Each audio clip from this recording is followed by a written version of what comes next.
Friends, welcome to digital communication video series. आज इस video में अपन देखेंगे sampling process and sampling theorem.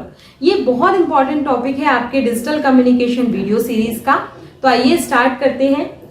Sampling क्या कहलाती है? What is sampling? Sampling basically एक प्रोसेस होती है कंटिन्यूअस टाइम सिग्नल को डिस्क्रीट टाइम सिग्नल में कन्वर्ट करने। यहाँ पे यही लिखा है, it is a process of converting continuous time signal into discrete time signal. ठीक है, कंटिन्यूअस टाइम सिग्नल क्या कहलाते हैं? ऐसे सिग्नल जो एनालॉग होते हैं नेचर में, उनको हम कहते हैं कंटिन्यूअस टाइम सिग्नल। तो एनालॉग सिग्नल को अगर हमें डिस्क्रीट टाइम सिग्नल में कन्वर्ट करना है या कंटिन्यूअस टाइम सिग्नल को अगर हमें डिस्क्रीट टाइम सिग्नल में कन्वर्ट करना है तो उस प्रोसेस को हम कहते हैं सैम्पलिंग। अब ये हम करेंगे कैसे? तो ये हम करते हैं with the help of this impulse train. इस इम्पल्स ट्रेन की हेल्प से हम ये सैम्पलिंग करते हैं। इन इम्पल्स ट्रेन को हम अपना सैम्पलिंग सिग्नल कहते हैं। ठीक है, अब ये इम्पल्स ट्रेन क्या होती है? इस इम्पल्स ट्रेन में हमारे पास रेगुलर टाइम इंटरवल पे बहुत सारे इम्पल्स होते हैं। ये इम्पल्स हमारे मैसेज सिग्नल से पर्टिकुलर टाइम पे सैंपल कलेक्ट करते हैं। कैसे? जैसे t1 टाइम पे इस इम्पल्स ने हमारे मैसेज सिग्नल से सैंपल लिया, फिर t2 टाइम पे इस इम्पल्स ने हमारे मैसेज सिग्नल से सैंपल लिया, t3 टाइम पे इस इम्पल्स ने हमारे मैसेज सिग्नल से सैंपल लिया। इस तरीके से नंबर ऑफ इम्पल्स जो है वो हमारे मैसेज सिग्नल से सैंपल पिक करेंगे और हमें एक डिस्क्रीट टाइम सिग्नल बना के देंगे। ठीक है, अब डिस्क्रीट टाइम सिग्नल क्या होते हैं, कंटिन्यूअस टाइम सिग्नल्स क्या होते हैं, इनके बीच में क्या डिफरेंस है, वो ऑलरेडी मैं एक्सप्लेन कर चुकी हूँ अपने प्रीवियस वीडियो में, तो उस वीडियो को जाके जरूर देखिएगा। हम क्या करते हैं, अपने कंटिन्यूअस टाइम सिग्नल को मल्टीप्लाई करते हैं अपने सैम्पलिंग सिग्नल से, जिससे हमें एक सैंपल सिग्नल यानी डिस्क्रीट टाइम सिग्नल मिल जाता है।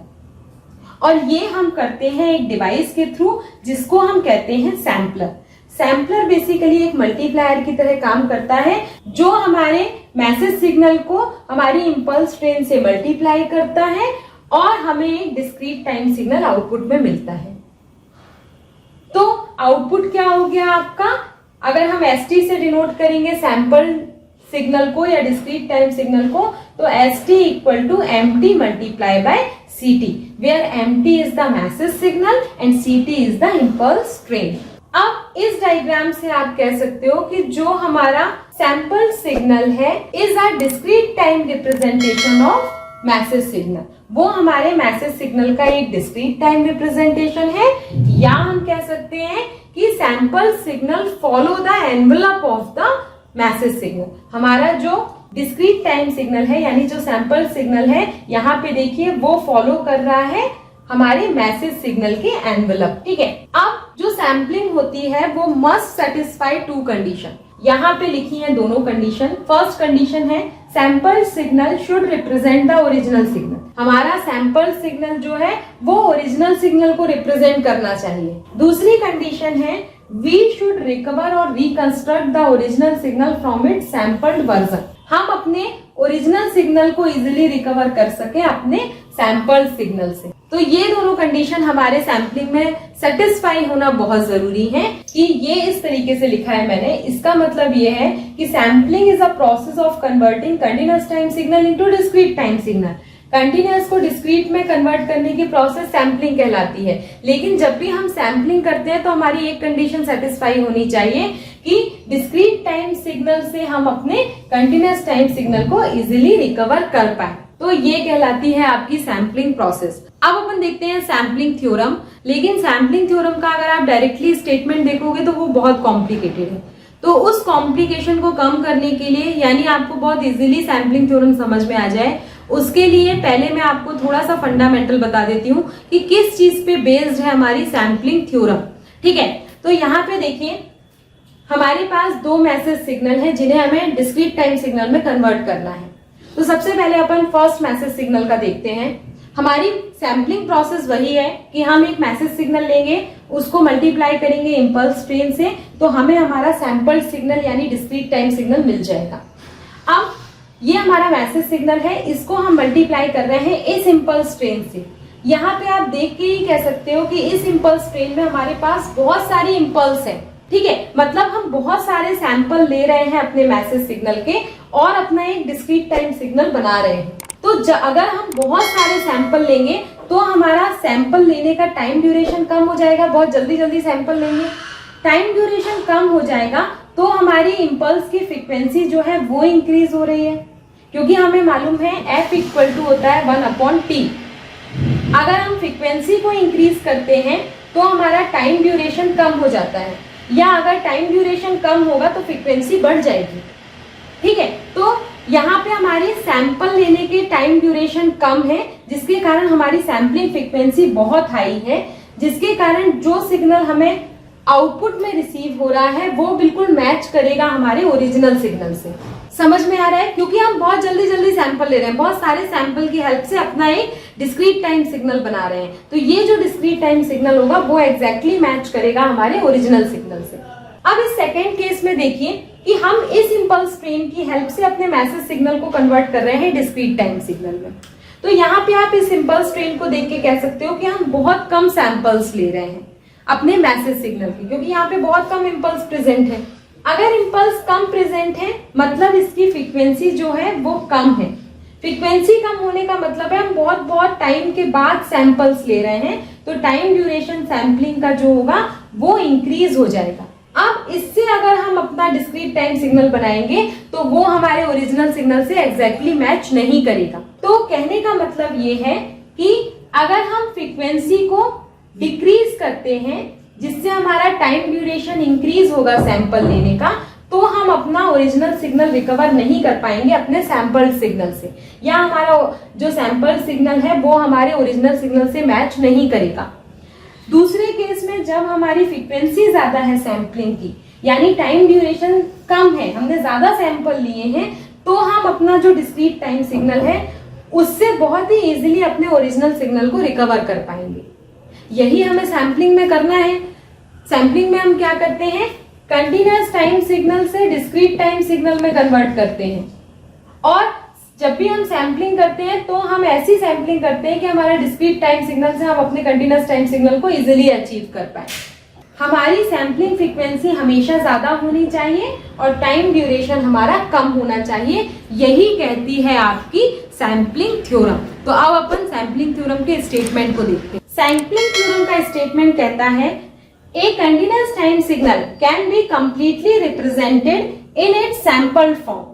अगर हमारे पास ये कंटिन्यूअस टाइम सिग्नल है यानी मैसेज सिग्नल है, इसको अगर हम डिस्क्रीट टाइम सिग्नल में चेंज करते हैं तो हमारा जो डिस्क्रीट टाइम सिग्नल है वो हमारे कंटिन्यूअस टाइम सिग्नल को कंप्लीटली रिप्रेजेंट करे, और इससे हम अपने कंटिन्यूअस टाइम सिग्नल को इजीली रिकवर कर पाए।